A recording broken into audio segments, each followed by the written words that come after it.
crazy part is when I really got into like the storytelling phase of my music, I wasn't really talking to nobody.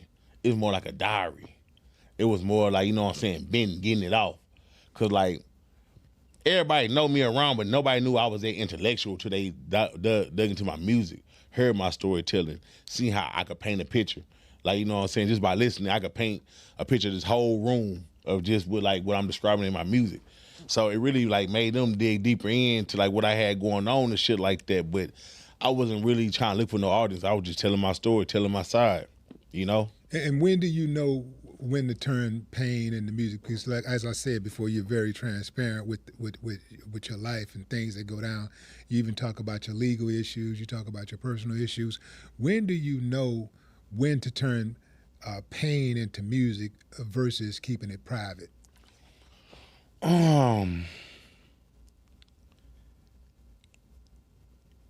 Those songs are like, whenever I dive into like those kind of songs, it always be like late night in the trap, where like all the custos slowing down. You know what I'm saying? A lot of my partners is pimps, so they sitting around my trap buying weed off me, waiting to go pick up their girls and shit like that. Well, I just get real high and just start reflecting on life. Like, you know what I'm saying? Okay, I'm 20 years old, got this and that, got a whole crew, got a boatload of money. What's next though? You know what I'm saying? Like, what's next for me? So it's always when like it's late at night and I'm high, those feelings and those thoughts come out and I just start writing, you know what I'm saying? Mm-hmm. So hell yeah, like that's really like the only time I had time to make that kind of music, because I could sit down with my thoughts, you know what I'm saying? So late nights in the trap. And then like when I start putting it out, that started going for me more. And then the crazy thing is, it brought black fans, street fans, white fans, paralegals, everybody, because everybody got insecurities, you know what I'm saying? And that's one thing people don't really bring out. Like, just in case, all right, you know two partners, they got into it before, right? One partner be like, man, he don't do this, he don't do that, he don't do this for me, he ain't looking out. But that partner would never say, man, I ain't gonna lie, I'm just a jealous, envious ass, bitch ass nigga. He won't say that. You know what I'm saying? So it's kind of like that. Like, you know what I'm saying? Not saying I'm a bitch ass nigga, but I'm gonna go and talk about shit that other people scared to talk about. You know what I'm saying? And then that's what really made me more relatable, because everybody got problems. You know what I'm saying? Like, it might be a problem that like me and you dealing with today that it might stress us out, but we get past it. You know what I'm saying? But it might be a rich kid, parents billionaires. He got 3 Lambos, everything in the world, and that same problem will make him commit suicide. So you never know how one thing affects somebody. But one thing you do know, one thing is affecting everybody, and everybody can relate to it.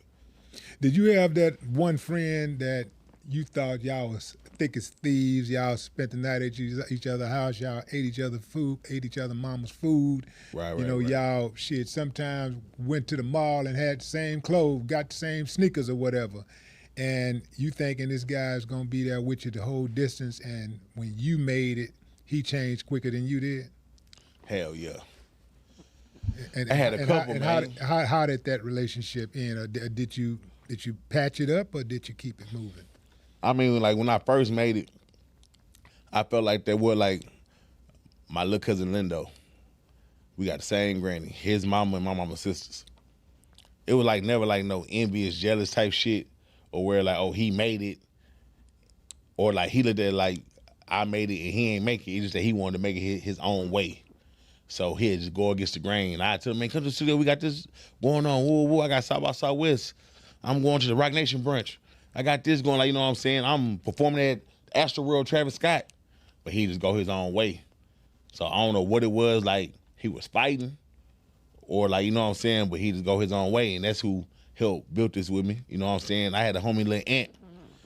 He been with me, you know what I'm saying? Then I made it. Come find out he was stealing from me, stealing from my brother, taking our clothes. So we say in Cali, he taking our clothes to round 2. And remind you, I'm big into fashion. So I got Beta Day putties that I paid $700 for that's worth $3,500. I got Jordans that I camped out, paid $200 for, they go for $6,000. And he taking this shit from us, stealing it, punning it just to get money and shit like that, you feel me? How did he get access to it? He was my assistant. Oh, damn. You feel me? See, that's the thing about an assistant, man. You know, I have yet to hire like a full-time assistant, man, Right. in my whole career. Because every time I get close, I hear about an assistant running off with the money. Mm-hmm. Hell, I hear about an assistant, being jealous and backstabbing, talking behind your back, and Right. writing a damn tell-all book. Hell, Selena assistant killed her. That's what Exactly. killed her.